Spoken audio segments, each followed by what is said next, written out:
झारखंड के इन जिलों में 6 और 7 अगस्त को भारी बारिश का अलर्ट। झारखंड के पूर्वी सिंहभूम और सरायकेला खरसावां जिले में भारी बारिश के साथ वज्रपात की भी आशंका जताई गई है। इसे लेकर येलो अलर्ट जारी किया गया है। राज्य में 10 अगस्त तक कई स्थानों पर भारी बारिश होती रहेगी। इस दौरान 6 और 7 अगस्त को देवघर और धनबाद समेत 8 जिलों में भारी बारिश का अलर्ट जारी किया गया है। झारखंड के पूर्वी सिंहभूम और सरायकेला खरसावां जिले में कुछ ही घंटे में गरज के साथ बारिश हो सकती है। इस दौरान वज्रपात की भी आशंका है। मौसम विभाग ने इसे लेकर येलो अलर्ट जारी किया है। झारखंड में सोमवार को कई स्थानों पर हल्के से मध्यम दर्जे की बारिश हो सकती है। मौसम विभाग ने अपने पूर्वानुमान में बताया है कि 10 अगस्त तक राज्य में बारिश होती रहेगी। हल्के से मध्यम दर्जे की बारिश का पूर्वानुमान है। 6 और 7 अगस्त को राज्य के उत्तर पूर्वी भागों में कहीं कहीं बारिश हो सकती है। इसे लेकर येलो अलर्ट जारी किया गया है। पिछले 24 घंटे में झारखंड में लगभग सभी स्थानों पर हल्के से मध्यम दर्जे की बारिश हुई है, जबकि राज्य में कहीं कहीं भारी बारिश हुई है। मानसून की गतिविधि सामान्य रही। सबसे अधिक बारिश 86.6 मिलीमीटर दुमका के मसंजर में दर्ज किया गया है। अगले सप्ताह जारी होगा जेटेट परीक्षा का सिलेबस। झारखंड शिक्षक पात्रता परीक्षा के लिए आवेदन 22 अगस्त तक जमा होगा। आवेदन जमा करने की प्रक्रिया 23 जुलाई को शुरू हुई थी। परीक्षा में शामिल होने के लिए अब तक लगभग 10,000 विद्यार्थियों ने आवेदन जमा किए हैं। राज्य में 7 साल बाद शिक्षक पात्रता परीक्षा हो रही है। ऐसे में परीक्षा सितंबर में होने की संभावना है। परीक्षा को लेकर सिलेबस अगले सप्ताह जारी होने की संभावना जताई गई है। कक्षा 1 से 5 और 6 से 8 के लिए अलग अलग परीक्षा ली जाएगी। इस वर्ष परीक्षा में सफल होने के लिए ओवरऑल न्यूनतम अंक के साथ साथ सभी विषयों में अलग अलग पास मार्क्स लाना अनिवार्य है। सामान्य वर्ग के अभ्यर्थियों को प्रत्येक खंड में न्यूनतम 40%, अत्यंत पिछड़ा वर्ग व आर्थिक रूप से कमजोर वर्ग के अभ्यर्थियों को न्यूनतम 35%, अनुसूचित जाति, अनुसूचित जनजाति व दिव्यांग अभ्यर्थियों को प्रत्येक खंड में न्यूनतम 30% अंक लाना अनिवार्य है। जमशेदपुर में नो हेलमेट नो पेट्रोल अभियान शुरू। जमशेदपुर में 2 पहिया वाहन चालकों को अब अनिवार्य रूप से हेलमेट पहनना होगा। अगर हेलमेट नहीं पहनेंगे तो पेट्रोल पंप पर पेट्रोल नहीं मिलेगा। जिला में नो हेलमेट नो पेट्रोल अभियान शुरू कर दिया गया है। साथ ही यातायात पुलिस अब 2 पहिया वाहनों की हेलमेट जांच सड़क के साथ साथ पेट्रोल पंप पर भी करेगी। हेलमेट नहीं पहनने पर पेट्रोल पंप पर ही जुर्माना की वसूली की जाएगी।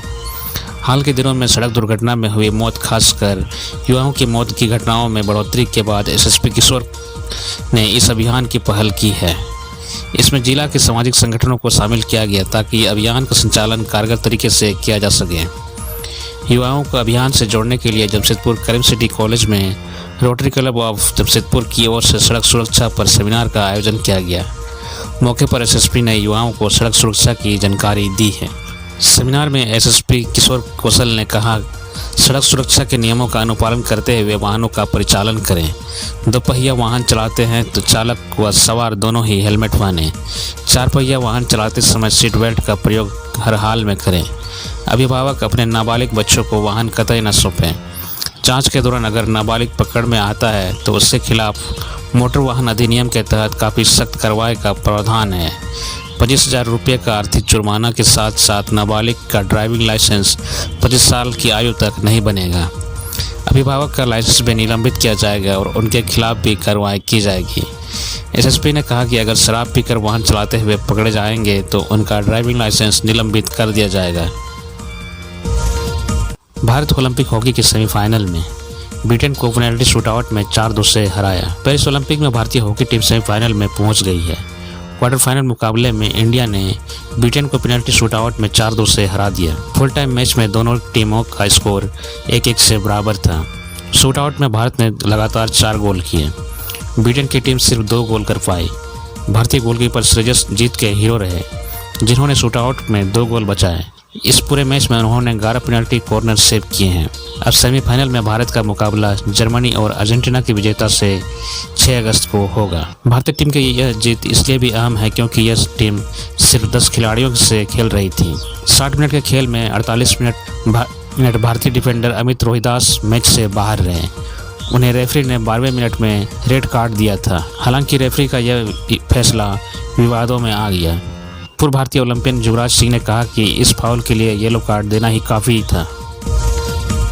झारखंड का हुंड्रू फॉल उफान पर, तेज धारा में बह गए 5 होटल। 2 दिन लगातार हुई बारिश से हुंड्रू फॉल पूरे उफान पर है। फॉल की खूबसूरती पर्यटकों को अपनी ओर आकर्षित कर रही है। वहीं गेतलसूद डैम का स्लुइस गेट खुलने से फॉल में पानी की मात्रा बढ़ गई है। फॉल के नीचे 5 झोपड़ीनुमा होटल पानी की तेज धारा में बह गए। फॉल में कार्यरत पर्यटन कर्मी पानी की तेज धारा और डेंजर जोन में पानी की बढ़ी मात्रा को देखकर चिंतित हैं।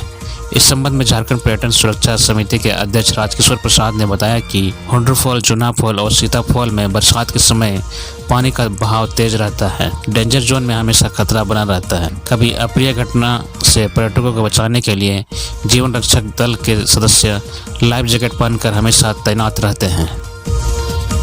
दामोदर और भैरवी नदी का जलस्तर बढ़ा, राजरप्पा मंदिर के पास बाढ़ जैसे हालात। रामगढ़ जिले में लगातार हो रही बारिश के कारण राजरप्पा मंदिर के परिसर तक पानी पहुंच गया है। बारिश के कारण दामोदर और भैरवी नदी का जलस्तर काफ़ी बढ़ गया है, जिससे दोनों नदियां उफान पर है। भैरवी नदी के छिलका पुल पर 4 फीट ऊपर पानी बह रहा है, जिसके कारण गोला की ओर से आने वाले श्रद्धालु दामोदर नदी पर बने बड़े पुल से पूजा के लिए मंदिर पहुंच रहे हैं। रामगढ़ में हो रही बारिश के कारण नदी नालों में उफान देखने को मिल रहा है, जिससे मंदिर के आसपास बाढ़ जैसी हालात हो गई है। नदी के किनारे अस्थायी दुकानदारों के इस तेज बहाव के कारण काफ़ी परेशानी का सामना करना पड़ रहा है। दुकानदार अपने अपने सामानों को हटाकर सुरक्षित स्थानों पर ले जा रहे हैं। मंदिर के न्यास समिति की ओर से भी छिलका पुल पर बैरिकेडिंग कर दी गई है। मंदिर के वरिष्ठ पुजारी सुबोध पांडा ने बताया कि लगातार हो रही बारिश के कारण दामोदर और भैरवी नदी का जल स्तर बढ़ गया है। भैरवी नदी का बहाव भी काफ़ी तेज हो गया है, जिसके कारण दुकानों और श्रद्धालुओं की नदी के किनारे न जाने की अपील की जा रही है। साथ ही साथ निकासी द्वार के पास कोई न कोई इसका भी विशेष ख्याल रखा जा रहा है। प्रशासन को भी इसकी जानकारी दे दी गई है। झारखंड में भारी बारिश से 7 लोग मरे। निम्न दबाव के असर से रांची समेत झारखंड के कई हिस्सों में 3 दिनों से मूसलाधार बारिश हो रही है। पिछले 3 दिनों में राज्य के कई हिस्सों में 250 मिलीमीटर से भी अधिक की बारिश दर्ज की गई है। राजधानी रांची के कांकेर क्षेत्र में सबसे अधिक 260 मिलीमीटर बारिश हुई है। शनिवार को पलामू, गढ़वा और लातेहार में कई स्थानों पर भारी बारिश हुई है। गढ़वा के भंडरिया में 225.5 मिलीमीटर बारिश रिकॉर्ड की गई है। भारी बारिश के कारण राज्य के विभिन्न हिस्सों के कई जगहों पर जानमाल के नुकसान की भी खबरें आ रही है। गढ़वा में बारिश की पानी में बह जाने से 2 लोगों की मौत हो गई। चतरा के टंडवा स्थित बेगनतरी नदी में एक बच्ची बह गई, जबकि गोमिया प्रखंड के बोकारो नदी के पुल का एक फिलर और स्पैन ध्वस्त होकर बह गया। उसी दौरान पुल पार कर रहा एक किसान नदी में गिरकर बह गया। उधर सरायकेला खरसावां जिले में चांडिल प्रखंड क्षेत्र के रेयारदा गांव में मिट्टी का मकान गिर गया, जिसमें दबकर अधेड़ दंपति की मौत हो गई। गिरिडीह के सरिया में मिट्टी का घर गिरने से एक महिला की मौत हो गई। इधर राजधानी रांची के NH 75 स्थित मुरगू नदी का डायवर्सन बह गया, जिससे रांची डाल्टनगंज मार्ग अवरुद्ध हो गया। बोरिया बरहेट मुख्य पथ के तेलो डायवर्सन में पानी ओवरफ्लो होने के कारण आवागमन 3 घंटे बाधित रहा।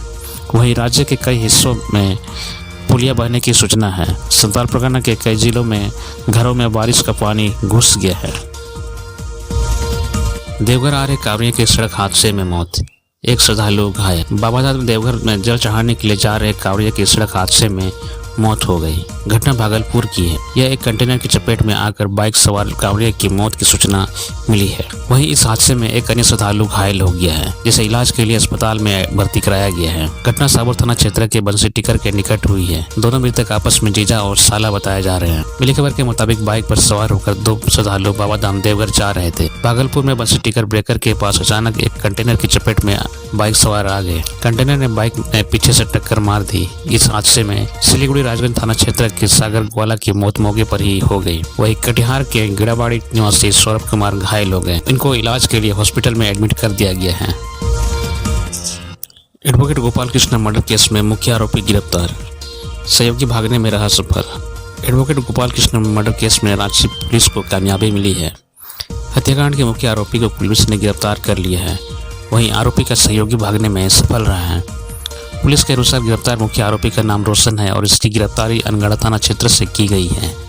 वहीं फरार सहयोगी के नाम संदीप कलिंदी बताया गया है। वो पुलिस पर फायरिंग करते हुए भागने में सफल रहा।